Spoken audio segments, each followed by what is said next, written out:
ప్రభు అయినటువంటి యేసుక్రీస్తు నామములో చేరువచ్చిన సోదరి సహోదరులకు ప్రతి ఒక్కరికి హృదయపూర్వకమైన వందనాలు తెలియజేస్తూ ఉన్నాను. ప్రియమైనటువంటి దేవుని వారలారా, దేవుడు భూమి మీద 6 దినాలు ఆయన సృష్టిని, అందులో ముఖ్యంగా భూమి మీద ఉండేటువంటి సమస్తాన్ని దేవుడు కలుగు చేశాడు అనే వాస్తవాన్ని మనకి పరిశుద్ధ గ్రంథం తెలియచేయబడుచు ఉన్నది.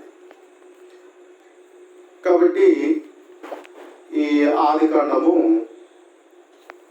1వ అధ్యాయంలో మనం చూసినట్లయితే, ఆదికాండము 1వ అధ్యాయము 24వ వచనం నుండి మనం చూసినప్పుడు, దేవుడు వాటి జాతి ప్రకారము జీవము గల వాటిని, అనగా వాటి జాతి ప్రకారము పశువులను, పురుగులను, అడవి జంతువులను భూమి పుట్టించునుగాక అని పలికాను.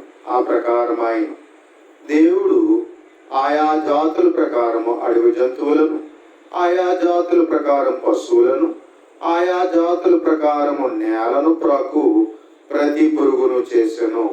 అది మంచిదని దేవుడు చూచాడు. ప్రియమైనటువంటి దేవుని వారలారా,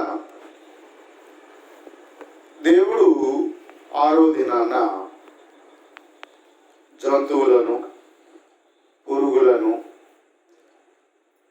అలాగే అడవి జంతువులను, పశువులను దేవుడు సమస్తాన్ని కలుగు చేశాడు అనేటువంటి విషయాన్ని మనం చూస్తున్నాం.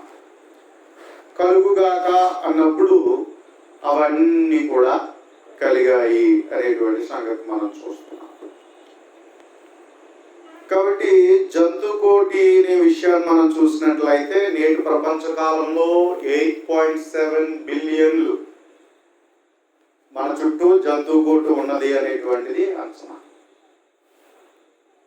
మనతో పాటు ఉన్నటువంటి ప్రపంచంలో.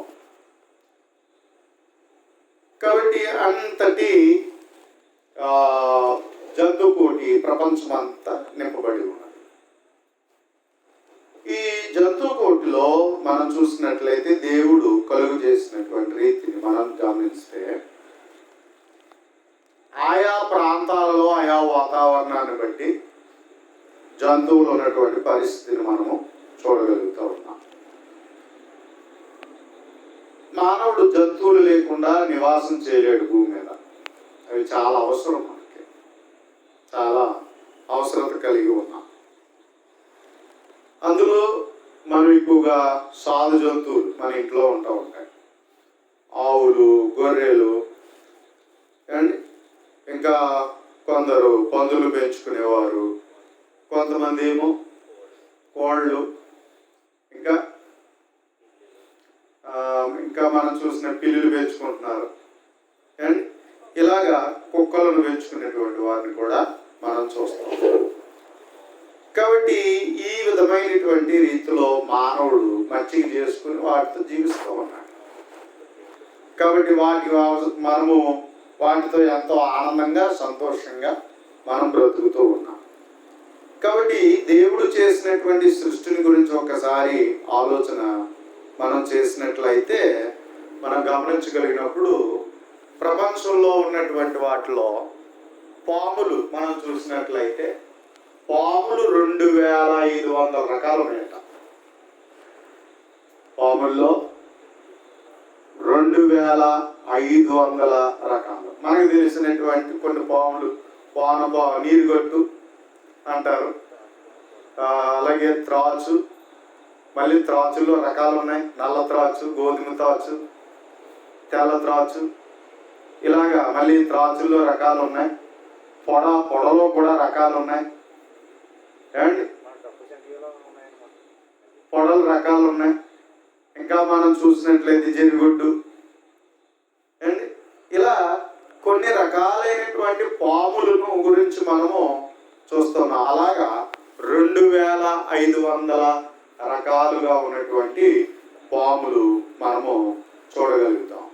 ఆ తర్వాత మనతో పాటు తెల్లవారితే మనకు కనిపించేటువంటి చీమలు, అండి చీమల్లో రకాలు ఉన్నాయి. ఎన్ని రకాలు ఉన్నాయంటే 5,000 రకాలు ఉన్నాయట చీమల్లో. మనకు కొన్ని తెలిసిన చీమలు ఏంటంటే గబ్బు చీమలు అంటారు, ఎర్ర చీమలు అంటారు, బెదిరి చీమలు అంటారు, చలి చీమలు అంటారు, అంటే అందులో కండ చీమలు ఒకటి అంటారు.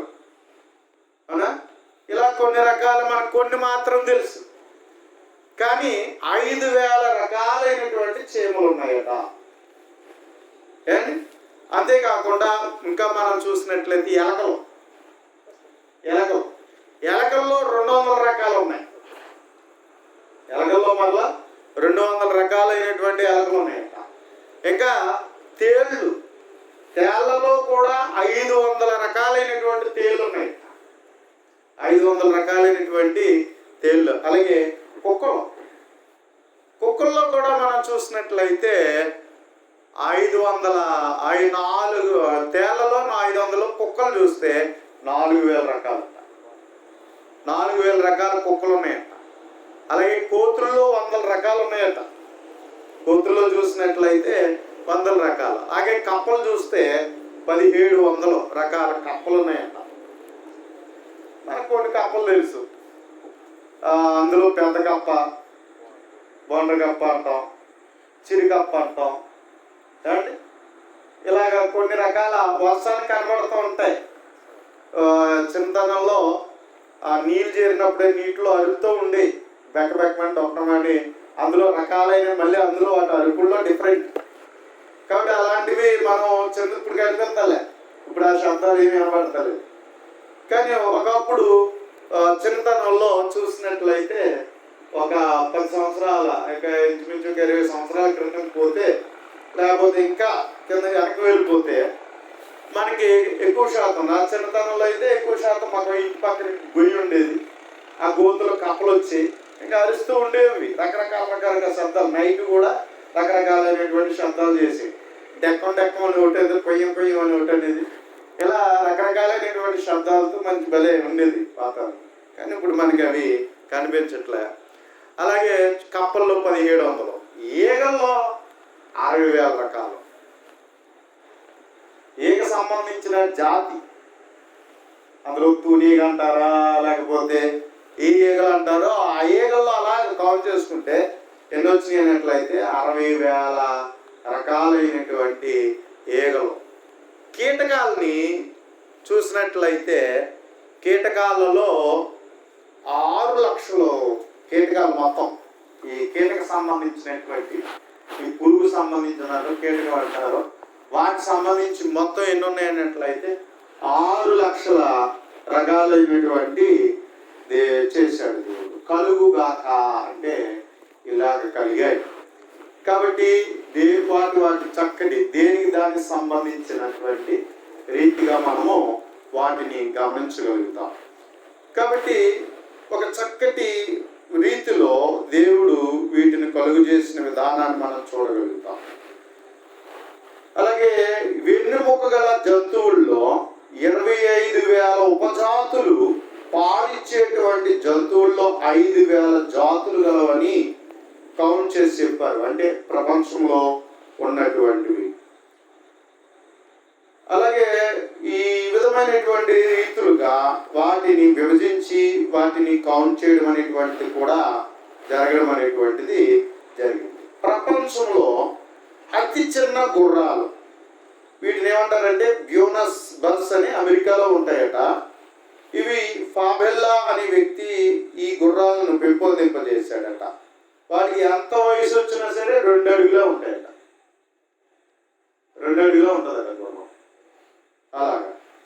అలాగే అమెరికాలో కంచి కూడా దాటి ఎగరకుండా పొట్టి కాళ్ళ గొర్రెలను కూడా మనుషులు సృష్టించాడు. అంటే దేవుడు చేసిన సృష్టిలో మానవుడు చేసినటువంటి రీతిని కూడా మనము చూడగలుగుతా ఉంటాం.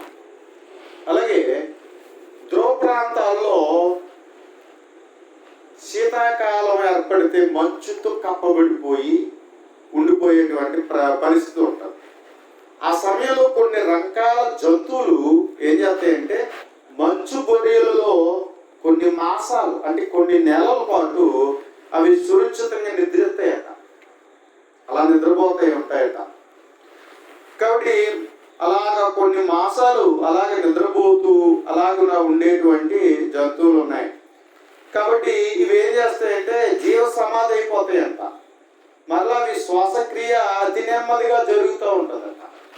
కాబట్టి అలా దాక్కుని మళ్ళా సమయం వచ్చిందని మళ్ళీ బయటకు వచ్చి అవి జీవిస్తూ ఉంటాయట. అంచేత వాతావరణానికి తగినట్లుగా నాడు కొట్టుకునే రేటు నిమిషానికి 80 నుండి 4 లేక 5 పడిపోతుందట.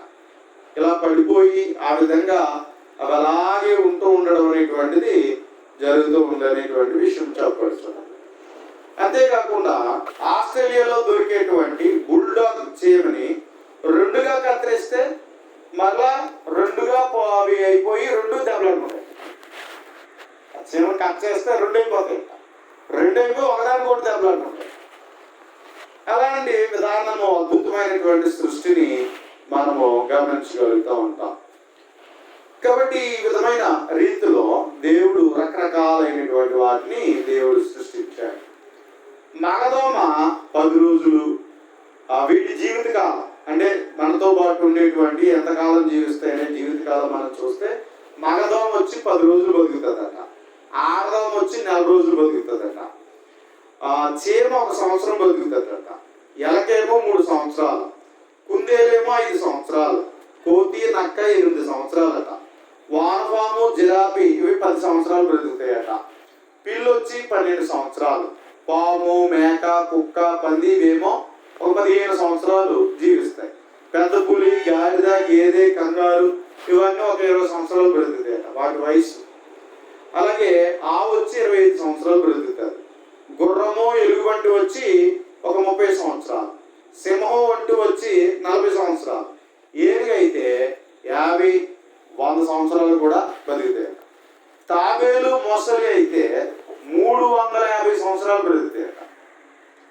అలాగే తిమింగలం వచ్చి 500 సంవత్సరాలు బ్రతుకుతారు, కొండచెల వచ్చి 1000 సంవత్సరాలు జీవిస్తాయి. ఇలాగా వీటి ఆయుష్కాలం కూడా మానవుడు వాటిని పరిశీలించి చెప్పగలిగినటువంటి పరిస్థితిని మనము గమనించగలుగుతాం. అలాగే జంతువుల యొక్క వేగంలో రకరకాల మార్పులు అవి ఏంటన్నట్లయితే చిరుతపులి గంటకి 70 మైళ్ళు పరిగెడుతుందట, సింహం వచ్చి 50 మైళ్ళు, గుర్రం వచ్చి 47 మైళ్ళు, వేటకొక్క వచ్చి 45 మైళ్ళు, నక్కొచ్చి 42 మైళ్ళు, జీబ్రా 40 మైళ్ళు, మంగోలియా అబాని అనేటువంటి గాడిద 40 మైళ్ళు, తోడేలు వచ్చి 35 మైళ్ళు, జిరాఫీ వచ్చి 35 మైళ్ళు, పిల్లి వచ్చి 30, ఏనుగా 25 మైళ్ళు, పంది 11 మైళ్ళు, కోడి వచ్చి 9, తాబేలు వచ్చి 0.17 నిమిషానికంటే 5 గజాలు అది అంతదట.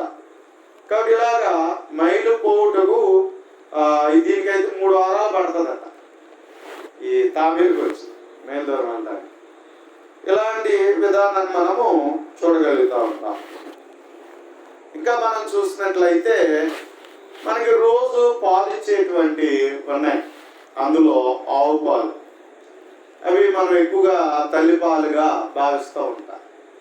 కాబట్టి అందుకని అందులో చూసినట్లయితే 97.2% ఆవు పాలలో నీరు ఉంటుందట, 3.7% ఏమో కొవ్వు ఉంటుందట, 3.5 మాంసకృతులు ఉంటాయట, 4.9 లెక్టోస్ ఉంటుందట, 0.7 గుడ్డు వంటి పదార్థం ఉంటాయట.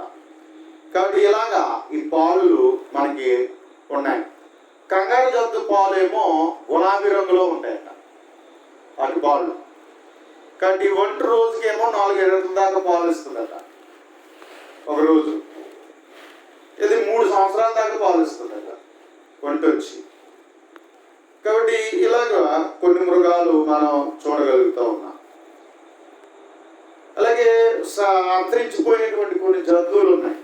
ఇప్పుడు బలి జాతి అంటే రాక్షస బలి లాంటి జాతి సంబంధించినటువంటి అవన్నీ కూడా అంతరించిపోయాయి. ఒకవేళ అవి ఉంటే చాలా ప్రమాదకరం. అందుకని దేవుడు జలప్రలయ కాలంలోనే వాటిని నాశింపజేశాడని అంచనా వేస్తూ ఉన్నారు. కాబట్టి ఆ రాక్షస బలి సంబంధించినటువంటి ఆ జంతువులు చాలా పెద్దవి, ఎత్తైనవి, అవి ఏమాత్రం కూడా లొంగనటువంటి జంతువులు. అటువంటి జంతువులను దేవుడు జలప్రలయ కాలంలోనే నశింపు చేశాడనేటువంటి ఆలోచన ఉంది. కొన్ని జంతువులు గాలి వేసి బతుకుతాయట, గాలి వేసి బతుకుతాయట. అవి ఏంటి అన్నట్లయితే కొద్దిపాటి గాలితో చాలా కాలం బ్రతికేటటువంటి జంతువులు అనేకం ఉన్నాయట. అందులో హెమటిడ్ అను దారం లాంటి పురుగట 28 సంవత్సరాల ఆహారం లేకుండా బతుకుతారు. 28 సంవత్సరాలు గాలి పీల్చుకుని బతికేస్తారు. అలాగే 5 సంవత్సరాల తర్వాత కదిలే క్రిమి, ఇది ఒక రకం క్రిమి అట. సాధారణంగా తేమగా ఉండే స్థలాల్లో నివసిస్తుందట. కానీ వాతావరణంలో ఉష్ణోగ్రత బాగా పెరిగి తేమ పూర్తిగా ఆరిపోయినప్పుడు అంటే క్రిమి పూర్తిగా ఎండిపోయి చిన్న గులకరాయిలా మారిపోతుందట. ఇలా మారిపోయి అదేం చేస్తుంది అన్నట్లయితే ఆ విధంగా 5 సంవత్సరాలు ఉండిపోగలదట. తేమ తగ్గిపోయినప్పుడు గులకరాయిలా మారిపోయి అది 5 సంవత్సరాలు అలా ఉండిపోతుంది. తిరిగి దానికి ఎప్పుడైతే తేమ తగిలిందో మళ్ళా అది ఏం చేస్తుంది అన్నట్లయితే తిరిగి దానికి నీటిని పీల్చుకుని మళ్ళా బాగా ఉబ్బి కొద్ది నిమిషాల్లో యథారూపాన్ని పొందేస్తుంది ఇలాంటి జీవులు. అలాగే తిండిపోతు పట్టుపురుగు 50 రోజుల్లో తన బరువు కంటే 50,000 రెట్లు తిండి తినేస్తుంది. పట్టుపురుగు వచ్చి రెట్టింపు తిండి అన్నమాట. అలాగే నీరు తాగిన జంతువు ఆస్ట్రేలియాకు మాత్రమే పరిమితమైనటువంటి జంతువు కోయిల అనేటువంటి వీటిని ఇది ఎక్కువ శాతము నీరు త్రాగదట. దానికి అవసరమైన నీరు అదే తినే ఆకుల్లోంచి తీసుకుంటుందట, కానీ డైరెక్ట్గా మాత్రం నీరు తాగదు అలాంటి జంతువు. అలాగే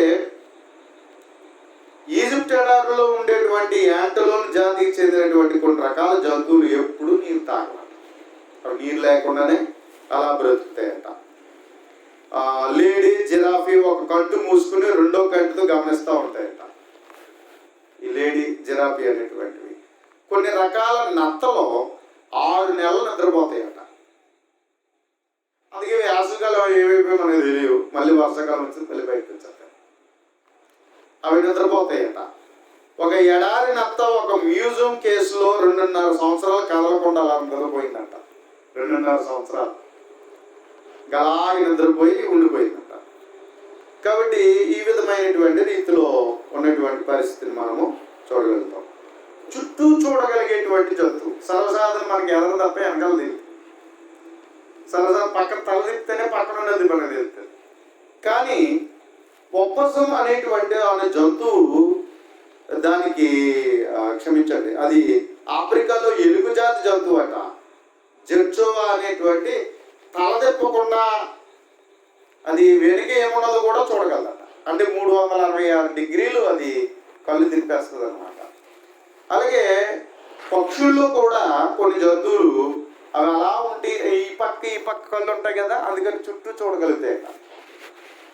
మనకైతే ఇలా స్ట్రైట్గా ఉంటాయి. కానీ ఈ పక్షి జాతికి ఏమవుతుందంటే ఒక పక్క ఇలా కన్ను ఉంటుంది, ఒక పక్క ఇలా కన్ను ఉంటుంది. అందువల్ల ఇవి 2 వైపులను గమనిస్తూ ఉంటారు. మనకు మాత్రం స్ట్రైట్ వే కనిపిస్తుంది. అంటే ఆ సైడ్ తిప్పాలంటే మనం తల తిప్పాలి, తల తిప్పకుండా మనం గమనించాలి. కానీ ఈ పక్షులకు ఈ విధమైనది. అలాగే పిల్లులు గుడ్ల గోపులు రాత్రులకి బాగా స్పష్టంగా కనిపిస్తాయి చీకట్లో కూడా ఇవి బాగా. అలాగే 2000 కళ్ళు ఉన్నటువంటి డ్రాగన్ ఫ్లై అనేటువంటి 2 కళ్ళల్లో ఇంచుమించు 2000 చిన్న కళ్ళు ఉంటాయట. మళ్ళా దాంట్లో 2000 చిన్న కళ్ళు ఇలాంటివి మనం గమనించగలుగుతాం. ఒక రంగుకు మరొక రంగుకు తేడా గుర్తించగలిగే శక్తి కోతికి మనిషికి మాత్రం ఉంది కానీ జంతువులకు కానీ పక్షులకు కానీ లేవు. వాడికి రంగు భేదం తెలియదు. మనిషికి కోతికి మాత్రమే రంగులు గుర్తిస్తారు. కాబట్టి అందుకని దరిదాపు మన స్థాయికి అది ఉండడం వల్ల కోతి నుంచి మనిషి వచ్చాడనే అభిప్రాయం ఉంటుంది. అంటే దరిదాపు మనకిలాగే ఉంటుంది అని చెప్పి, కానీ అది కాదు. ఇంకా మనం చూసినట్లయితే ఏగంత జంతువు ఉందట సృష్టిలో. ఏగంత జంతువు, ఏగంత ఉంటుంది, చిన్నది ఉంటుంది. జంతువు అంటేనే కదా పెద్దగా మనం చూస్తూ ఉంటాం. కానీ ఏగంత జంతువు కూడా ఉండేటువంటివి ఉన్నాయట. సంచిలో పిల్లలను సాకేటువంటి పాలిచ్చే జంతువుల్లో కంగారు ఉంటుంది. అది ఎక్కువగా సంచి ఉంటుంది, ఆ సంచిలో పిల్లల్ని వేసుకుంటుంది. ఎక్కువగా ఉత్తర అమెరికాలో ఉన్నాయంట. ఒప్పందం అనేటువంటి సంవత్సరానికి ఒకసారి ఈతుందట. ఈతకు 10 నుంచి 20 పిల్లల దాకా పెడుతుందట. ఇలాగా కనేటువంటి కూడా ఉన్నాయి. అలాగే మనిషికి ప్రాణహాని కలిగించేటువంటి వివిధ రకాల జంతువులు ఉన్నాయి, క్రిములు ఉన్నాయి, కీటకాలు ఉన్నాయి. ప్రపంచం మొత్తం మీద 400 ఉన్నాయని, వీటి వల్ల మనిషికి ప్రమాదం అని చెప్పుకొస్తున్నారు. కాబట్టి ఇంకా మనం చూసినట్లయితే ఏనుగు గురించి మనం చూసినప్పుడు భూమిపై జీవించే జంతువుల్లో అతి పెద్దది ఏంటి అన్నట్లయితే ఏనుగు. ప్రస్తుతం పెద్ద జంతువు అది. బరువు 5 టన్నుల వరకు ఉంటుందట ఏనుగు వచ్చి. ఇది ఆఫ్రికా, ఆసియా ఖండాలలో ఇవి ఎక్కువగా ఉన్నాయి. కాబట్టి మంచి వయసులో ఉన్నటువంటి ఆఫ్రికా ఏనుగు రోజుకు 300-400 పౌండ్ల మేత తింటుందట.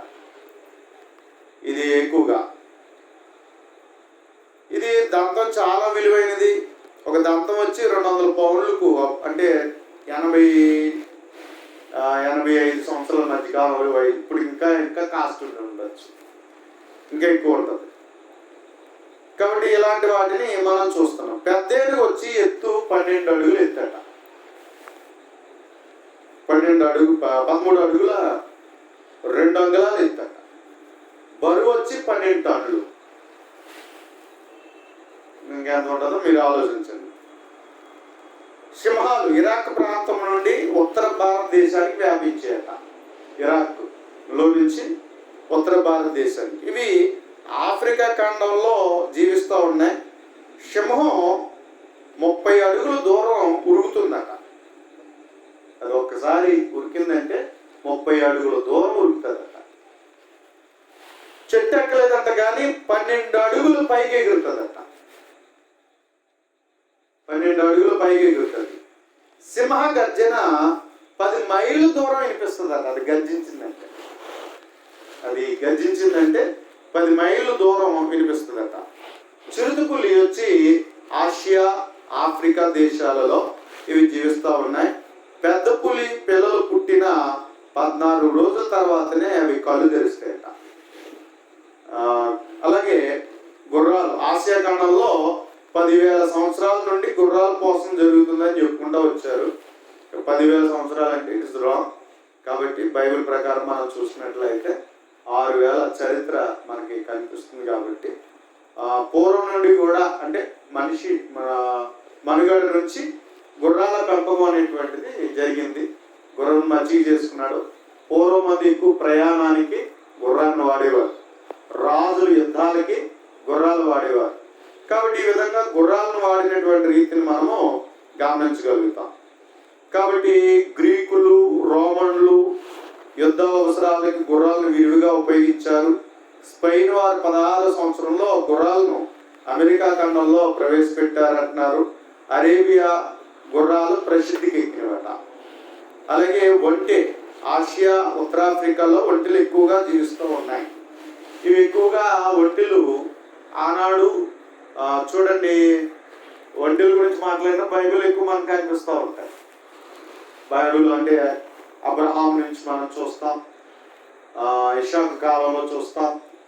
అలాగే యోబు కాలంలో కూడా తనకి ఎన్ని ఒంటెలు ఉన్నాయి అనేటువంటిది ఒక లెక్కగా చెప్పబడినటువంటి సంగతిని కూడా మనం చూస్తాం. అంటే ఎక్కువ శాతం ఎడారి ప్రాంతంలో ఇవి ఎక్కువగా విరివిగా వాడారు. కాబట్టి ఆ విధంగా ఒంటికను కూడా ఉపయోగించినటువంటి రీతిని మనం చూస్తాం. ఎందుకంటే ఒంటి మీద ఎక్కువ ప్రయాణం చేసేవారు, గుర్రాల మీద ప్రయాణం చేసేవారు, గాడిదల మీద ప్రయాణం చేసేవారు పూర్వం. ఇప్పుడంటే మనకి టెక్నాలజీ వచ్చింది కాబట్టి మోటార్ సంబంధించిన వాహనాలు మనం ఈరోజు కనుగొన్నాం. కాబట్టి ఈరోజు మనం కలిగిలేము. కానీ ఇంచుమించు 18వ శతాబ్దం వరకు కూడా, అంటే చాలా వరకు 18వ శతాబ్దం వరకు కూడా ఈ మోటార్ వాహనం కనుగొన్నంత వరకు కూడా ఎక్కువ శాతం ఎడ్ల బండ్ల మీదను, గుర్రాల మీదను, గాడిదల మీదను ఒంటెల మీదను ఎక్కువ శాతము రవాణా జరిగినటువంటి పరిస్థితులు మనం ఎక్కువగా గమనించవచ్చు. ఆ విధంగా మానవుడు మంచిగా చేసుకుని జీవించాడు అనేటువంటి సంగతిని మనం గమనించవచ్చు. కాబట్టి ఇలాగా రకరకాల జంతువులు, ఎలుగుబంట్లలో మళ్ళా రకాలు, జిరాఫీస్, అలాగే కోతుల్లో రకాలు, అందులో కొన్ని రకాల గొర్రెలాలు ఉన్నాయి. గొర్రెలా వచ్చి 5-6 అడుగులు ఎత్తు ఉంటుందట, 300-600 పౌండ్ల వరకు ఉంటుందని, బరువు ఉంటుందని, కోతి జాతికి చెందినవని, మనిషి కంటే 10 నుండి 14 రెట్లు ఎక్కువ శక్తి కలిగి ఉంటాయి అనేటువంటిది చెప్పుకుంటూ వస్తున్నారు. తోకపై నిలబడే జంతువు కంగారు ఎక్కితే అది తోక మీద కూడా నిలబడుతుందట. దాని కాళ్ళు ఉంటాయి కానీ తోక మీద కూడా అది నిలబడుతుంది. కాబట్టి మనం జంతువులతో ఒక్కొక్కటి పరిశీలన చేసినప్పుడు మనకు ఆశ్చర్యం కలుగుతుంది, ఒక విధమైన ఆనందం కలుగుతుంది. ఇప్పుడు మనం జూకి వెళ్ళాం అనుకోండి, ఇప్పుడు వైజాగ్లో జూ ఉంది, జంతు ప్రదర్శనశాల ఉంది. మీరు సరదాగా వెళ్ళారనుకోండి ఫ్యామిలీస్గా, ఉదయం నుంచి సాయంత్రం వరకు అతను చూస్తే కాలక్షేపం చేయవచ్చు. మనం మర్చిపోతాం. ఎందుకని 80 రకాల జంతువులు ఉన్నాయంట అందులో. కాబట్టి ఒక్కొక్కటిని జంతువులు చూసేటప్పటికి కుటుంబ ఫ్యామిలీ మనం వెళ్ళినప్పుడు అందులో వాటిని చూస్తూ మనం మర్చిపోతాం, ఒక విధమైన ఆనందానికి గురవుతాం కదా. కాబట్టి సర్వసాధారణ టైగర్ దగ్గరికి వెళ్ళాం, కానీ అది ఒక బాక్స్లో అమర్చినప్పుడు, అంటే దానికి కావాల్సినటువంటి ఏంటిది కేజ్ అంటారంటే బోన్, జంతువులు బంధించేటువంటి బోన్. కాబట్టి అది అక్కడికి మనం వెళ్ళి చూసినప్పుడు మనకు ఒక విధమైన ధైర్యం వస్తుంది. రెండోది అది ఎలా ఉన్నది, అది ఏం చేస్తుందో వాటన్నిటిని మనం చక్కగా గమనించగలుగుతాం. కానీ అది కానీ బయటకు వచ్చిందంటే ఎవరు అంతే కదా. ఇప్పుడు ఆల్రెడీ ఒక జంతువు, ఒక పులి తిరుగుతుంది, ఏ చోట్లకి వెళ్తుందో వాళ్ళందరికీ దడదడగా ఉన్నారు, భయపడుతూ ఉన్నారు, ఏ ప్రమాదం వస్తుందో, ఎటు నుంచి వస్తుందో. మొన్న ఒక ఆయన బైక్ మీద వెళ్ళిపోతున్నాడట స్పీడ్గా. ఎంత స్పీడ్గా వెళ్ళాడో అంత స్పీడ్గా వెళ్ళిన వ్యక్తి మీద పడి చంపేసింది. ఇంచుమించు 40-50 కిలోమీటర్ల స్పీడ్ మీద వెళ్ళిపోతున్నాడు. అలా వెళ్ళిపోతున్నటువంటి వ్యక్తి మీద కూడా దాడి చేసి అతను పడేస్తుంది పులి, చంపేసింది దాడి చేసి. కాబట్టి అలాగే ఇంకొక ఆయన పశువుల మీద కూడా వెళ్ళారు, తండ్రి కొడుకులు వెళ్ళారట, మీద పడిపోతే పోరాడారు, గాయాలైనవి, మొత్తం పోరాడారు, దాంతో దెబ్బలాడారు, గాయాలైనవి. కాబట్టి ఇప్పుడు మంచి మొన్న ఒకటి కొట్టుకుని వచ్చేసిందంట వరదలకి, పైన కొట్టిన వర్షాలకి వాగులో వచ్చి అది ఎక్కడ పోయిందో ఏంటో మళ్ళీ చూశారు, అది అక్కడ ఉండదుగా, అది సర్దారు. అది తిరిగిన చోటల్లా మెయిన్ వచ్చి పశువుల్ని ఖచ్చితంగా గొర్రెలు కానీ, అలాగే ఇక్కడ ఏరియా ఈ ప్రతిపాడు ప్రాంతంలో తిరుగుతుంది, కాకినాడ జిల్లాలో అన్నారు, ఎక్కువ శాతం గొర్రెలను చంపేసింది, అలాగే గేదెలను చంపేసింది చాలా వరకు. కాబట్టి ఈ విధమైనటువంటి పరిస్థితి చేసినటువంటి రీతిని మనం చూస్తూ ఉన్నాం. అదే ఒక బోన్లో ఉందనుకోండి, మన ధైర్యం, అది దొరికిపోయింది బోన్లో ఉందంటే మనం అందరూ వెళ్ళి చూస్తాం. కానీ అది ఎక్కడ ఉందో లేదో తిరుగుతుందిరా బాబు అంటే ఇంకా ఎవరిలో వాళ్ళు ఉంటారు సురక్షితంగా. ఇంకా భయమే. ఎందుకంటే బెంగాల్ టైగర్ ఇంకా తెలుగుగా ఉంటుందట, స్పీడ్గా ఉంటుంది, వేగంగా ఉంటుందట, బలంగా ఉంటుందట. దాన్ని ఎవరో సర్వసాధారణంగా ఎదుర్కోలేరట. కాబట్టి అంచేత ఈ విధమైన పరిస్థితి అప్పుడప్పుడు వీడియోలో చూపిస్తూ ఉంటారు. ఈ చిరుతపులు వచ్చేసి కుక్కలు బెదిరించడం. ఒక ఆయన జస్ట్ అలా నుంచో కుక్కలు పరిగెడతారు, ఏంటి రాని ఎలా చూసేటప్పటికి ఇలా వచ్చేస్తుంది. ఎంతలోకి ఏం చేసాడంటే ఎక్కేసి వచ్చేటప్పటికి అది వచ్చేసింది, స్పీడ్గా వచ్చేసింది తను పట్టుకోవడానికి. లేకపోతే ఏం చేశాడు అన్నట్లయితే ఒక పాలతో తన్నేసేసి వెంటనే డోర్ వేసుకున్నాడు. లక్కీ తన్నేసాడు. వచ్చిన వేగంతో తను తెలివి ఏం చేస్తాడంటే ఆ భయంతోనే ఒక తండ్రి అనేటప్పటికి అది పడిపోయింది. అది పడిపోయినప్పటికీ వెంటనే లోపలికి వెళ్ళిపోయి ఆ లారీ డోర్ వేసుకున్నాడు అనమాట. చెప్పలేము పరిస్థితులు. కనుక అవి సరసాధారణ మనం చూసి భయపడితే వాటిని చూసి మనం భయపడతాం. ఆ కంగారులో ఏదైనా జరగచ్చు. కాబట్టి ఇలాంటి విధమైనటువంటి పరిస్థితులు. ఎక్కువ శాతం అడవులు కొట్టేయడం వల్ల ఈరోజు జంతువులు ఎక్కువ శాతం ప్రజల్లోకి వచ్చేస్తున్నాయి. ఎక్కువ శాతం అవి చెదిరిపోయి వచ్చేస్తున్నాయి. అందుకని ఈరోజు మనకి ఈ విధమైన భయాలు కలిగి ఉన్నటువంటి పరిస్థితులు మనం చూస్తాం. ఎక్కడో అడవిలో ఉండేటువంటి పాములు ఈ వాగులకు వీటిలకు కొట్టుకుని పోయి చేసి ఎక్కువ శాతం కొండ సెలవులు కూడా మనకి ఇటువంటి సైడ్ ప్రాంతాలకు వచ్చిన పరిస్థితులు మనం చూస్తాం. ఎక్కడి నుంచి వచ్చేవి? ఎక్కువ శాతం వరదల వల్ల. అలాగే మన జింకలు కొట్టుకొచ్చేసి ఈ సైడు మన తూర్పుగోదావరి జిల్లాలో కోనసీమ జిల్లా అనుకుంటా ఈ కడియం దరిదాపులు కొన్ని జింకలు కొట్టుకుని వచ్చేసి. కాబట్టి ఈ విధంగా జరిగి ఉండవచ్చు. కానీ వాటిని చూసేటప్పటికి మనకు ఒక విధమైన ఆశ్చర్యం వ్యక్తం చేస్తాం. ఏంటంటే మనం ఎక్కువ శాతం కొన్ని జంతువులే చూస్తాం, కానీ మనకి ఏదైనా ఒక వెరైటీగా కనిపించేటప్పటికి ఒక విధమైన భయం పుడుతుంది. రెండోది అది ఇలా ఉంది ఏంటి అనే ఆశ్చర్యానికి గురవుతూ ఉంటాం. ఒక విధమైన ఆనందం కూడా జరుగుతుంది. ఇది బాగుంది, ఇది మంచి బెలే ఉంది అని చెప్పేసి మనం ఫీల్ అవుతూ ఉంటాం. కాబట్టి అలాగే కుక్కలు వచ్చి మనము మంచిగా చేసుకుంటున్నాం, విశ్వాసం గల జంతువు అని చెప్పుకుంటున్నాం. ఈ కుక్కల వల్ల ఈరోజు ప్రతి ఒక్కరు కూడా ఇంటికి కాపలాగా ఉంటున్నాయి కదా. అలాంటి కుక్కల సోపు మనం వెళ్ళాం అనుకోండి, కొన్ని రకాలైనటువంటి కుక్కలు చూస్తాం. ఏంటి ఇలా ఉంటాయా అనిపిస్తుంది. ఎత్తుగా ఉండేటువంటి ఇంత ఎత్తు ఉండేటువంటి కుక్కలు కూడా ఉన్నాయి. మనిషి అంత ఎత్తు ఉండేటువంటి కుక్కలు ఉన్నాయి. కాబట్టి అందులో కొన్ని రకాలు కొట్టి ఉన్నాయి, చిన్నవి ఉన్నాయి, చాలా బ్యూటిఫుల్ గా అవి చూసేటప్పటికి ఒక విధమైన కుక్కలు సో ఉంటుందండి. కుక్కలు సంబంధించినవి ఉంటాయి, హైదరాబాద్ లో గట్టా ఉంటాయి. అవి మనం లోపలికి వెళ్ళిన రకరకాల కుక్కలు చూడొచ్చు అనమాట. పెట్స్ సంబంధించిన కుక్కలు సంబంధించి స్పెషల్ పార్క్స్ ఉంటాయి అనమాట. అవి అందులోకి వెళ్ళామంటే డిఫరెంట్ కుక్కలు ఉంటాయి అన్నమాట, రకరకాల కుక్కలు. కాబట్టి ఈ విధమైన రీతిలో దేవుడు ఏం చేశాడు అన్నట్లయితే మనకి తన యొక్క సృష్టిని కలుగు చేసినటువంటి రీతిని మనము చూడగలుగుతున్నాం. అందులో నక్కలు ఏమండి, అలాగే కోతులు చూసేటప్పుడు మన ఫీలింగ్స్ మారిపోతాయి.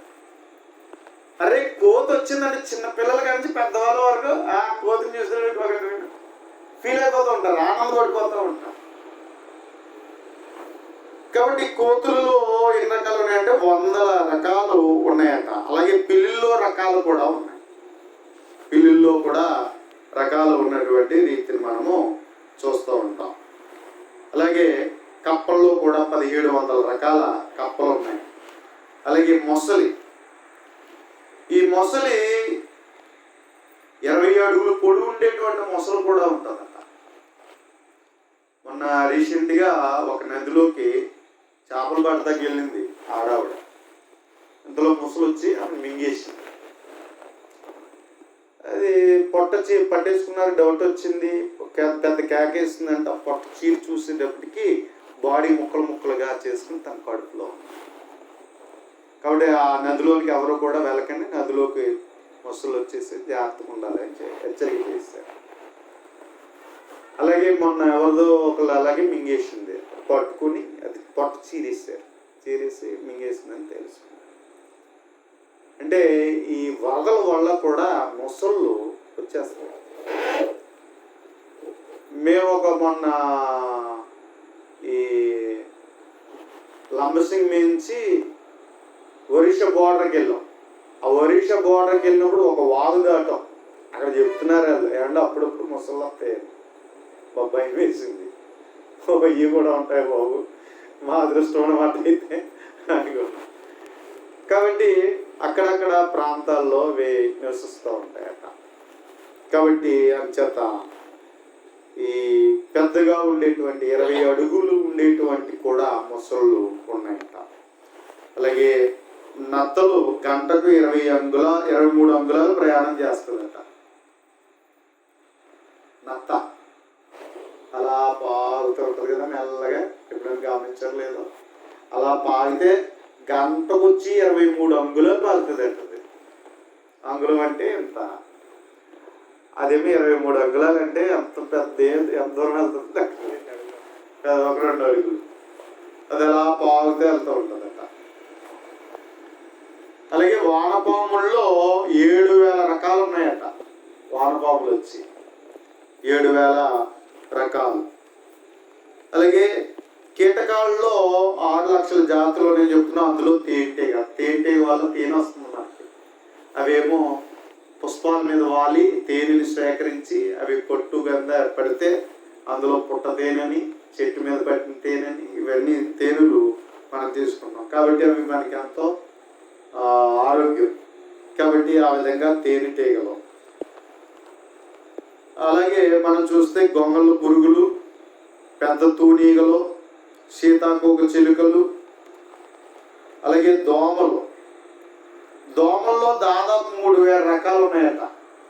దోమల్లో వచ్చి అవి వెచ్చటి వాతావరణంలో దోమ గుడ్లు పెడుతుందంట. దోమలు ఎదగడానికి 10 రోజులు చాలట. ఒక యాసవి నుంచి ఒక ఆకురాల కాలం లోపల 15 తరాల దోమలు ఉత్పత్తి అవుతాయి. కానీ అలాగా ఒక దోమ ఒక్కొక్క పర్యాయము 100 గుడ్లు పెడుతుందట. 100 గుడ్లు. ఆ 100 గుడ్లు పెడితే ఆ ఒక్క దోమకే ఏడాదికి 3,10,00,000 మంది వారసులు ఒప్పిస్తారట. అంటే ఎన్ని దోమలు పడుతున్నాయి దీన్ని బట్టి అర్థం. అందుకని మనం శుభ్రతగా ఉండిపోతే, నీళ్లు గట్ట నిలవంటే, ఇంటి దగ్గర గట్ట నీళ్ళు నిలవంటే దోమలు తయారైపోతాయి. ఇంకా దోమలు తయారైతే ఇంకా రోగాల పాలైనట్టే. కాబట్టి చాలా భయంకరం. అలాగే ఒక సీజన్కి ఒక ఈగట సంతానం నుండి 500 కోట్ల ఈగలు పడతాయట. 500. అలాగే మిడతలు. ఒక మిడతల దండు 60 మైళ్ళు వెడల్పు ఉంటుందట. ఒక మిడతల దండు వచ్చి 60 మైళ్ళ వెడల్పు, గంటకి 9 మైళ్ళు వేగంతో ప్రయాణం చేస్తాయి మిడతలు. కాబట్టి మనం ఈజిప్ట్ కాలంలో మిడతల దండు గురించి విన్నాం. అలాగే ఇప్పుడు మన భారతదేశంలో ఈ పంజాబ్ సరిహద్దుల్లో కూడా మిడతల దండు వచ్చి పంటలు పాడు చేసి అనేటువంటి రీసెంట్గా కూడా మనం ఈ కరోనా టైంలో ఇవన్నీ కూడా మనం వింటమనేటువంటిది జరిగింది. కాబట్టి ఇలాంటి మిడతల దండు ఎక్కువగా దాడి చేయడం వల్ల మిడతల సంఖ్య 25,000 కోట్లు ఉంటాయట. దండు బరువు వచ్చి 5 లక్షల టన్నులు ఉంటాయట. ఈ దండు 2,000 చదరపు మైళ్ళు వ్యాపించి ఉంటాయట. అలాగే కొన్ని రకాల కీటకాలు 50 సార్లు గుడ్లు పెడతా ఉంటాయట. అలాగే మినుగురు పురుగులు, సాలె పురుగులు. ఏమంటే ఇవన్నీ మనం చూసినప్పుడు ప్రకృతిలో దేవుడు కలుగు చేసిన సృష్టి ఎంత అద్భుతమైనది. అవునా? ఎందుకోసం చేశాడు దేవుడు? మన కోసం చేశాడు. అవునా? కాబట్టి మనకు ఆహారానికి, వ్యాపారానికి, ఏమండి, అంతేకాకుండా వ్యవసాయానికి, పాలుకి, మాంసానికి, అవునా, ఇవన్నిటిని దేవుడు మన కోసం ఇన్ని రకరకాల జంతువులను దేవుడు మన కొరకు దేవుడు చేశాడు. కొన్ని జంతువులు మనతో చాలా మంచిగా ఉంటాయి, కన్నబిడ్డల్లాగా ఉన్నట్లుగానే ఉంటాయి. కొంతమంది గొర్రెలు పెంచుకొని కన్నబిడ్డలుగా పెంచుకునే వాళ్ళు ఉన్నారు. కొందరు ఆవులు పెంచుకుంటే కొంతమంది ఇంట్లో ఉన్నట్టుగానే ఫీల్ అవుతూ ఉంటారు. ఏదో సొంత మనిషిలా ఫీల్ అయ్యేటువంటి పరిస్థితులు కూడా ఉన్నాయి. కుక్కలో చూస్తే కుక్క కూడా అంతే. అలా ఇంటికి వెళ్తే అది అడవులు చేస్తూ ఉంటుంది. అది ఉన్న చూపు ఇంటి కాపల, మళ్ళీ మనకి అన్నీ చెప్తూ ఉంటుంది. అది ఏదైనా జరిగినప్పుడు అది నోరు లేకపోయినా అరుస్తూ ఉంటుంది. ఏం జరిగింది ఏంటా అని కంగారు పట్టి మనం చూస్తూ ఉంటాం. కానీ కొన్ని కుక్కలు మనకి అన్ని సలహా చెప్తూ ఉంటాయి, ప్రతిదీ తెలియజేస్తూ ఉంటాయి. కాబట్టి ఇలాగా మనం చూస్తే వాటి ఫీట్స్, వాటి చేసే విన్యాసాలు, ఇవన్నీ చూసినప్పుడు నిజంగా మనకి ఎంత ఆశ్చర్యానికి గురవుతాం, ఎంత ఆనందానికి గురవుతాం. అడవుల్లోకి వెళ్ళామంటే అనుకోండి, అడవి ప్రాంతానికి వెళ్తే ఇవన్నీ కనిపిస్తున్నప్పుడు వాటన్నిటిని చూస్తుంటే నిజంగా చాలా ఆనందం వేస్తుంది. ఒక్కరోజు నువ్వు ఒక వైజాగో లేకపోతే హైదరాబాదో ఈ జంతు పార్కులకు వెళ్ళి కూర్చో, నీ మనసు ఎలా ఉంటుందో ఒకసారి ఆలోచించండి. అన్నీ మర్చిపోయి వాటిని చూస్తూ ఆనందపడిపోతాంగా. అవునా? మనసుకు ఉల్లాసం వస్తుంది కదా, ఒక విధమైన ఆనందం. ఎంత దిగులు ఉన్నవాడైనా సరే అన్ని మర్చిపోయి వాడి దగ్గరికి వెళ్ళేటప్పటికి, కొంతమంది చూడండి పెద్దోళ్ళు ఏమి ఇంటి దగ్గర బాధలు ఉంటాయి, కానీ పొలానికి వెళ్ళి ఆ పశువులు మేపుకున్నప్పుడు అట్లా అవి చూస్తే అన్ని మర్చిపోతాడు కదా. అంటే దేవుడు మనకి ఎన్ని విధాలుగా ఈ సృష్టిని చేశాడో దీన్ని బట్టి గమనించుకోండి. అవి మనతో ఉండడం వల్ల ఎటు మేలులు ఉన్నాయో దీనిని బట్టి అంచనా వేసుకోండి. మళ్ళీ అందులో రకరకాలంటే ఎంత డిజైన్స్ అండి. ఒక్కొక్క జంతువు ఒక్కో రీతిగా ఉంటుంది కదా, ఒక్కొక్క జంతువు ఒక్కో రీతిగా ఉంటుంది. గేదెల్లోనే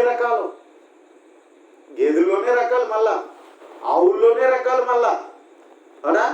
మన ప్రాంతంలోనే కొన్ని జాతులు ఉన్నాయి కదా, అవి చూస్తేనే ఆశ్చర్యం వేస్తూ ఉంటుంది. ఇలా కొండేరి పోయామనుకోండి, ఆయన పొట్టుగా ఉంటాయి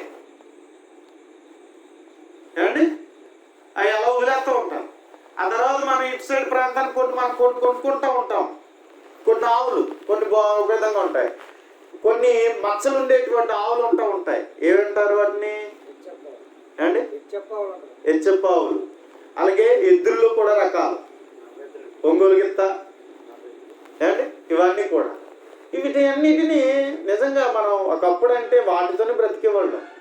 ఇప్పుడు అంటే ఇప్పుడంతా మనకేమొచ్చిన టెక్నాలజీ వచ్చేసింది, వాటితో ఉన్నా. కానీ ఒకప్పుడు మనకు ఎక్కువ శాతం పాడితోనే బ్రతికేవాళ్ళం, ఎక్కువ శాతం పశు సంపదతోనే మనం బ్రతికేవాళ్ళం, వాటితోనే జీవించేవాళ్ళం. ఎక్కువ శాతం ప్రతి ఇంట్లో ఎన్ని కోళ్ళు ఉన్నాయో ఇప్పుడు ఎక్కడ ఉన్నాయి?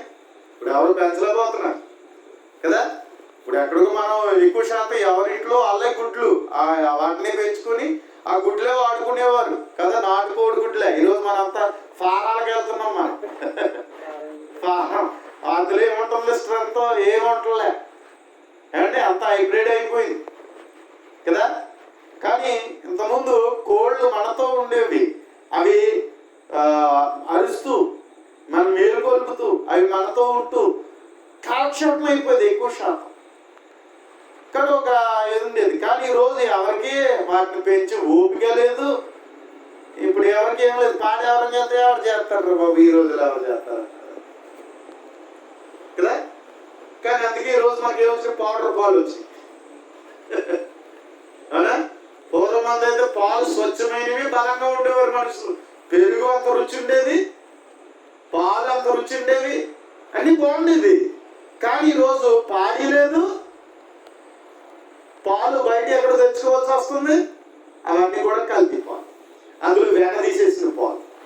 కాబట్టి ఏముంటున్నాయి పాలు ఇప్పుడు బాగా. కాబట్టి ఈ విధంగా గుడ్డు కూడా కల్తీ గుడ్డు వచ్చేస్తుంది, అన్ని కల్తీ వచ్చేసినాయి. అలాగే మాంసం కూడా చూస్తే టేస్ట్ లేనటువంటి మాంసం, అంతా ఫార్మ్స్ వాళ్ళు తయారు చేస్తున్నారు, అన్ని మందులతోనే కదా. వీటన్నిటి వల్ల మనకి ఆరోగ్యం పాడైపోయి. కానీ దేవుడు ఎంత చక్కగా ఆలోచించి మన కొరకు దేవుడు ఎంతగా వాటన్నిటిని కలుగు చేసి మనకు ఒక ఆరోగ్యంగా, మనకు ఒక ఆనందంగా, తృప్తిగా బ్రతికేటట్లుగా దేవుడు వీటన్నిటిని దేవుడు కలుగు చేశాడు. కానీ మన స్వార్థాల కోసం ఏమంటే మనమే ఈ సృష్టిని పాడు చేసుకున్నాం. చాలా వరకు ఈరోజు అడవిని నరికేసాం, చాలా వరకు జంతు సంపద అంతరించిపోయింది కదా. జంతు సంపద అంతరించిపోయింది. ఈరోజు అక్కడ నివసించడానికి వాటికి అవకాశం లేకే ఈరోజు వస్తున్నాయి. నేను ఇంతకుముందు రోడ్ల మీద వెళ్తే మధ్య పడుకుండేవి అని మాట నేను బయటకు వచ్చేస్తే రోడ్ల మీద కూడా పడుకుంటాయని. నేను ఏం చేసామంటే ఘాటి మీద మేము గోకారం అది మారేడుమిల్లి ఘాటి ఉంది కదా, భద్రాచలం నుంచి ఇంచుమించు 10-11 దాటి బయలులో అక్కడి నుంచి వస్తూ ఉన్నప్పుడు నేను అస్సలు కంట్రోల్ పోయినా ఎక్కడ ఏదైనా కనబడుతుంది అన్నమాట. ఇప్పుడు ఏమీ లేవట, అన్నీ అంతరించిపోయాక ఏం కనిపిస్తలేదట. నేను చూసాను ఇంచుమించు తెల్లారుజాము 3 గంటల వరకు కూడా మాకు ఇంచుమించు 3-4 గంటల ప్రయాణం, ఆ ఘాటి ప్రయాణం. ఆ ప్రయాణం అందులో చూస్తే ఎక్కడన్నా కనబడుతుందేమో, సరదాగా జంతువునైనా చూద్దాం అనేటువంటి ఆశపడ్డాను. అదే ఒక్కటి కూడా కనిపించదు. ఏమైపోయి అంటే అంతరించిపోయి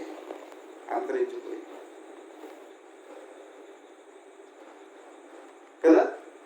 ఏదో ఆర్డర్ వచ్చింది కానీ కుక్కల గురించి, లేకపోతే ఆ కుక్కలు కూడా ఉండవు. మొత్తం పట్టేసుకుని చంపేది కదా. దానివల్ల ఈరోజు ఎక్కడ చూసినా ఏ ఇదిలో చూసినా కుక్కలు ఉన్నాయి. లేకపోతే ఎప్పుడో కుక్కలు పట్టేది, మొత్తం కుక్కలన్నీ చంపేది కదా. చిన్నప్పుడు చెప్తున్నా కప్పలు గోలేని వాళ్ళు, ఏది కప్పలు గోలేదు ఎక్కడ ఉంది, ఏమీ లేదు. కాబట్టి ఇలాగా చాలా వరకు మన స్వార్థం కోసం, మన వల్లే, మనుషుల వల్లే, మనిషిలో ఉండేటువంటి స్వార్థ బుద్ధి వల్లే ఏం చేస్తున్నాడు అంటే తను బ్రతకడం కోసం ప్రకృతిని నాశనము చేసేస్తున్నాడు. అన్ని తవ్వేస్తున్నారు కదా, కొండలు తవ్వేస్తున్నారు, చెట్లు కొట్టేస్తున్నారు, అన్నింటికి అన్ని నాశనం చేసేస్తున్నారు. ఏం దొరికితే అది ఎవరికాల స్వార్థంతో. పోనీ వీళ్ళు ఏమైనా కోట్లు వచ్చి నేను ఇక్కడేమైనా దాచుకుంటున్నారా, పోయి ఎక్కడో దాచుకున్నారు. మళ్ళా ఇక్కడ దాచుకోవడం లేదు కదా, దొరికేస్తాను భయం, బ్లాక్ మనీగా. అందుకని ఎక్కడో పోయి దాచిపెట్టుకుంటున్నాడు మానవుడు స్వార్థ బుద్ధి. ఏమండి చూసారా, మనిషి బుద్ధి బాగుంటే అన్నీ బాగుంటాయి, అంతా బాగుంటుంది. కానీ మనిషి బుద్ధి ఎప్పుడైతే చెడిందో అన్నీ పాడైపోతాయి అనే విషయం. అందుకే దేవుడు మంచిది మంచిది మంచిది మంచిది అని దేవుడు చేశాడు. కానీ మనిషి బుద్ధి చెడి మొత్తం చేపిస్తాం. చూసారా, మనిషి బుద్ధి వంకర బుద్ధి అయిందా అంతా నాశనమే. మంచిగా ఉన్నప్పుడు అంతా మంచిగానే ఉంటుంది. బుద్ధి వంకరదైతే మొత్తం మన చుట్టూ ఉన్నదంతా ఆడు బాడీ కూడా కాదు, అంతా పాడు చేస్తాడు మనిషికి ఉన్నటువంటి వంకర బుద్ధి అది. అందుకే దేవుడు బాధపడుతున్నాడు. అందుకే వంకర బుద్ధి అయిన మన జీవితాలని సరి చేసుకోవాలని దేవుడు చెప్తున్నాడు. పశువులాగా మృగంలాగా మనం ఉండకూడదని దేవుడు చెప్తున్నాడు. కాబట్టి మన మనిషి దేవుని పోలికలో, దేవుని స్వరూపంలో, దేవుని పోలికలు ఎలాగైతే చేశాడో అలాగే దేవుడు పెట్టిన రీతిగా మనిషి జీవిస్తే ప్రపంచం చాలా బాగుంటుంది, మనం బాగుంటాం, అందరం బాగుంటాం. కాబట్టి అందుకని దేవుడు ఏది చెప్పిన మన మంచి కోసమే, దేవుడు ఏది చేసిన మన మంచి కోసమే.